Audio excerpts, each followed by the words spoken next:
নবী মক্কার এক গিরিপথ দিয়ে হেঁটে চলে যাচ্ছে।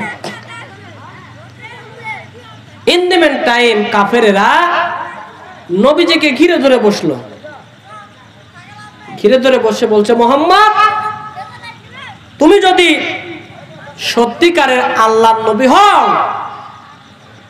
তাহলে এই মুহূর্তে আমাদের সম্মুখে তোমার নবুয়তের একটা প্রমাণ দেখাও। কারা বলছে? কাফেরেরা। যদি তুমি সত্যিকারের নবী হও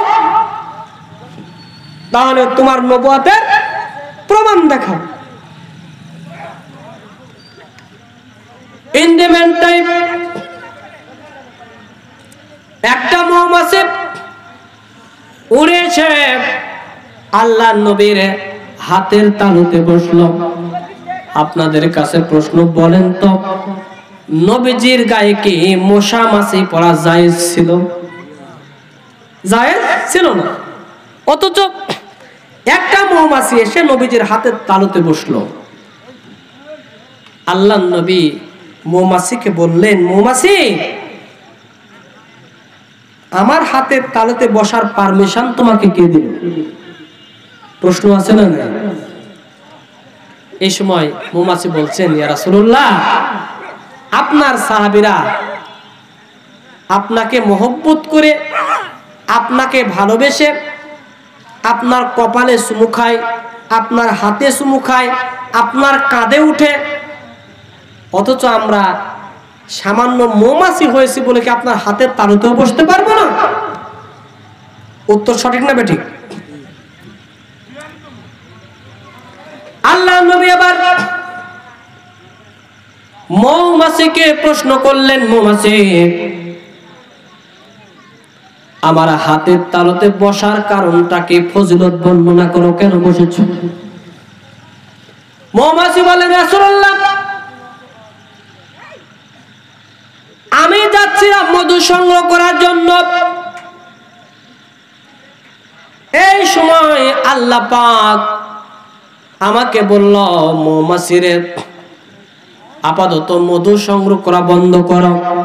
কাফেরেরা ওই যে দেখো অমুক গিরিপথে আমার নবীদিকে তারা ঘেরাও করেছে, পাকড়াও করেছে, আমার নবীর কাছে নবুয়তের প্রমাণ চাই।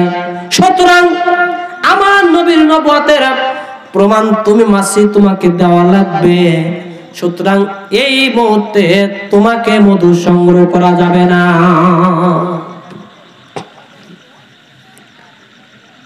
আল্লাহর নবী বুঝতে পারলাম যে কাফেরেরা ঘিরে ধরেছে, নবুয়তের প্রমাণ চাই। আর এই নবুয়তের প্রমাণ দেওয়ার জন্য আল্লাহ পাক এই মাসিকে আমার হাতের তালুতে বসার পারমিশন, কথা বলেন, পারমিশন দিয়েছে। আমার বন্ধুরা, এই সময় আল্লাহ পাকের নবী মৌমাছিকে বললেন, মৌমাছি, তোমার কাছে আমার কিছু প্রশ্ন। তোমরা তো বিভিন্ন ফলে বসো, ফুলে বসো, বিভিন্ন ফল ফুল থেকে মধু সংগ্রহ করো। সুতরাং কোন ফুলের মধু হলো মিষ্টি, কোন ফুলের মধু হলো টক, কোন ফলের মধু হলো বেস্বাদ। সুতরাং এতগুলো ফলে বসে মধু সংগ্রহ করো, কিন্তু তোমাদের মধু তো এত সুস্বাদু হওয়ার কথা নয়। কিন্তু বলেন তো, আপনাদের কাছে ছোট্ট প্রশ্ন, মৌমাছিরা তো বিভিন্ন ফলে ফলে বসে আমরা দেখি, কিন্তু মধু কেমন লাগে? কথা বলেন, মিষ্টি লাগে না, সুস্বাদু না? অথচ বিভিন্ন রকম স্বাদ হওয়ার কথা। আমার ভাইয়েরা, এরপরে মৌমাছি উত্তর করলেন, নবীজি, আমরা বিভিন্ন ফলে বসি, ফুলে বসি, বসার পরে আমরা যে মধুগুলো সংগ্রহ করে, এই মধুগুলো আমরা 10% খাঁটি মধু পাই। কত পার্সেন্ট পাই? 100 ভাগের মধ্যে 10 ভাগ মধু খাঁটি পাই, আর 90 ভাগ মধু আমরা পাই পানসা, বেস্বাদ। আল্লাহ নবী বলল, তাহলে তোমরা এই 10% মধুকে কেমনে 100% বানাও, 100% খাঁটি মধু বানাও?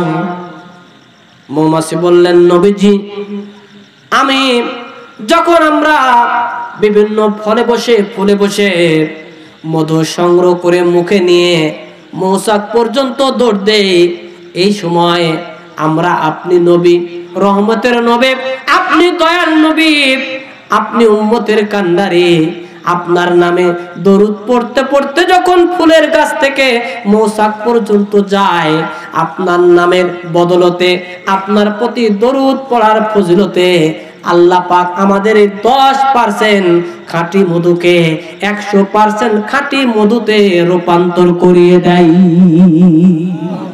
সুবহানাল্লাহ বলবেন না?